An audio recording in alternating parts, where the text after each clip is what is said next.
आज भारत बंद का जो आह्वान किया गया है उसी को सफल बनाया जा रहा है। आइए हम कुछ लोग से बात करते हैं और जानने की कोशिश करते हैं। आज बंद का पूरा असर रक्सौल में दिख रहा है, इस पर आपका क्या कहना है? पूरा भारत बंद है, पूरा देश बंद है, पूरा देश किसान अन्नदाताओं के साथ है। हम भी एक किसान परिवार से आते हैं। आज जो हमारे किसान अन्नदाताओं के साथ जो यह सरकार कर रही है बहुत ही गलत कर रही है। बार बार वार्ता में बुलाकर और समय को टाल देना और समझौता नहीं करना, यह काला कानून जो सरकार जो थोप दी है। हम कह रहे हैं कि जब किसान से आज जो वार्ता कर रही है तो जिस समय कानून बनाए उस समय सरकार किसानों से वार्ता कर क्यों नहीं कानून बनाए। जब हम कह रहे हैं कि जिसके लिए आप कानून बनाए हैं और वही लोग खुश नहीं है तो फिर आप हिटलर की तरह क्यों करे हैं। कृषि मंत्री का कहना है कि हम उसमें संशोधन करेंगे। अच्छा, संशोधन से काम हो जाएगा? आप बतलाइए, जो किसान दिन रात मेहनत करके बाल बच्चा के साथ अपने खेत में फसल उपजता है और उस फसल को अन्न को पूरा हिंदुस्तान नहीं देश विदेश खाता है और उस अन्नदाता किसानों के साथ आप कहिएगा कि ठीक है आप फसल उगाइए, फसल को लाइए, हमारा हिसाब से आप फसल को बेचिए, ये उचित है? आप मजदूरी जब कर रहे हैं तो आपको मेहनत करें तो आपको मजदूरी मिलना चाहिए ना। तो वह ऐसा कारपोरेट की तरह वो लोग बना रहा है कि आने वाला दिन में जिस तरह रेलवे एयरपोर्ट सब चीज़ प्राइवेट होते गया उसी तरह किसान को भी ये लोग उसी में ला रहा है।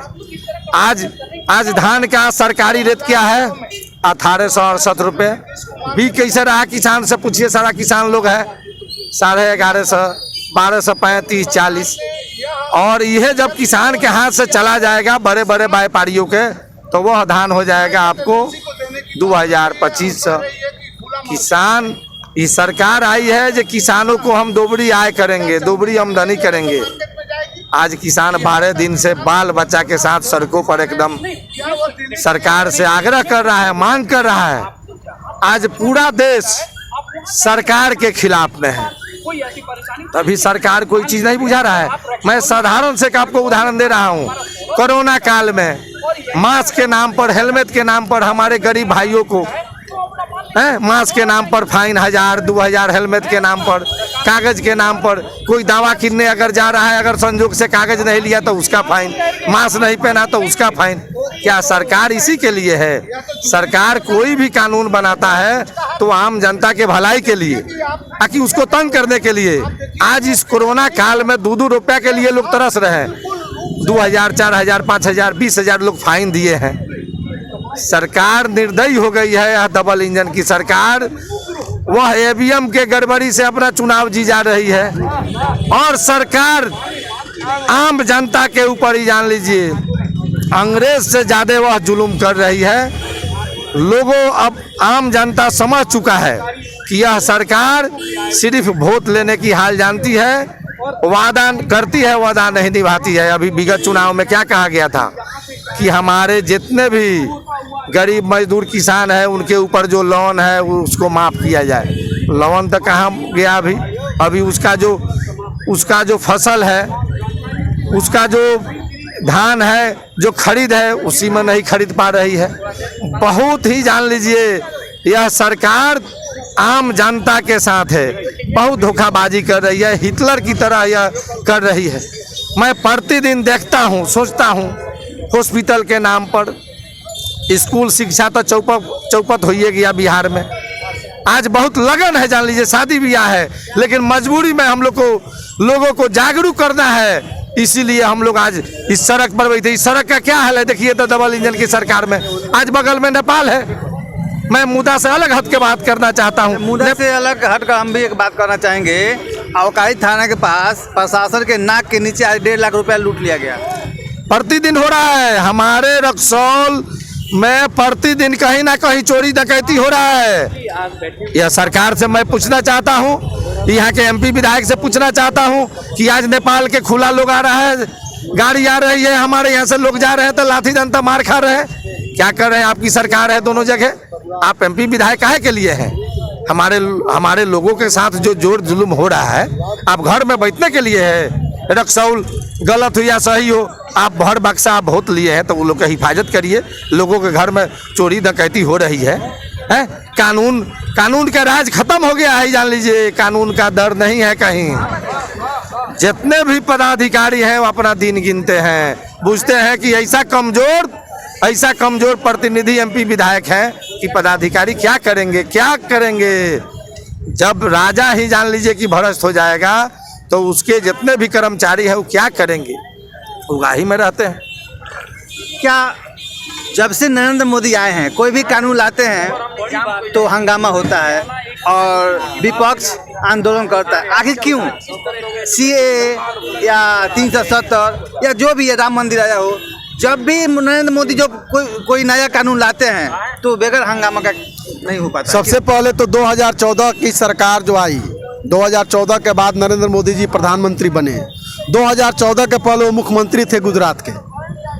उनका मुख्यमंत्री होने का भाषण और प्रधानमंत्री होने के बाद का भाषण, दोनों भाषण को आप सुनिएगा तो लगेगा कि मुख्यमंत्री जब हुआ करते थे तो लगता था कि कहते थे कि हमारे रीजन में ये सब काम संभव नहीं है, लेकिन प्रधानमंत्री के बनने के बाद जब वो भाषण सुनाता है, सोशल मीडिया का लोग या लोग पूछते हैं तो कहते हैं हमने कहाँ कहा था। तो सबसे बड़ी बात यह है कि आज के 70 सालों के इतिहास में यह पहली दफा ऐसे प्रधानमंत्री बने हैं जो कहते हैं कुछ और और करते हैं कुछ और। यह किसान कानून की बात ही नहीं, NRC की बात हो, 370 की बात हो, राम मंदिर की बात हो, ये सब बातों पर आते हैं, लेकिन जब जनता सवाल पूछती है मीडिया में जाने से बचते हैं, इंटरव्यू देने से बचते हैं। ऐसे देश के प्रधानमंत्री से क्या उम्मीद किया जा सकता है? इसका आकलन सोशल मीडिया ही नहीं बल्कि जनता भी जान चुकी है और जनता भी यह जानती है कि यह जो है EVM इलेक्ट्रॉनिक विक्ट्री मशीन के माध्यम से ये सत्ता में बने हुए हैं। नहीं, आज अभी जो वहाँ पे चुनाव हुआ है वैसी का क्षेत्र में, उनके घर में, वहाँ पर भी बीजेपी अच्छा बैलेट पेपर से भी जीती है क्या? बैलेट पेपर की बातें अलग हैं। सबसे पहले मैं आपको बता दूं, ओवैसी जी का टीम जो है वह भाजपा का भी टीम है, यह पूरी दुनिया जानती है। आखिरकार इसी चुनाव को लेकर दिल्ली में 70 विधानसभा सीटें थी, कम से कम दिल्ली में केंद्रीय मंत्री ही नहीं पूरे देश के और प्रदेश के जो भाजपा के सरकार के लोग थे सारे मुख्यमंत्री वहां उतरे थे। क्या स्थिति रहा देख लीजिए।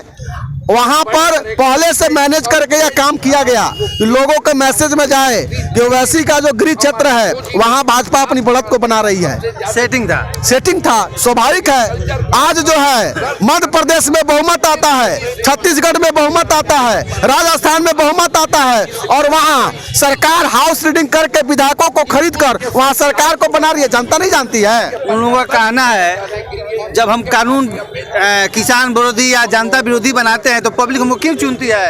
अभी हर एक चुनाव में हमको मतलब विजय मिल रहा है। मैं बता दूं, अब दूर जाने की कहाँ आवश्यकता है। रक्सौल विधानसभा ही देख लीजिए, हमारे नेता रामबाबू जी ने चुनाव लड़ा महागठबंधन से और वर्तमान विधायक जी ने चुनाव लड़ा बीजेपी से। उम्मीद जनता अपने दिल के हाथ रखे और पता करे कि क्या उन्होंने इतना वोट दे दिया कि उतने वोट से चुनाव जीत गए। यह जनता जानती है और मैं ज्यादा खुलासा नहीं करना चाहता, क्योंकि आज के वर्तमान समय में जिनकी सत्ता है, एक कहावत है भोजपुरी में, जितकी लाठी उसकी भैंस, वही कहावत अभी चल रही है देश में। लोकतंत्र खतरे में नहीं, लोकतंत्र खतरे में है। इसका नाम बदलना चाहिए, अब लोकतंत्र रख देना चाहिए, क्योंकि ऐसा लग रहा है कि यह EVM जो है, EVM ही विक्ट्री करा रही है भाजपा को और आने वाला समय जो है वो बताएगा।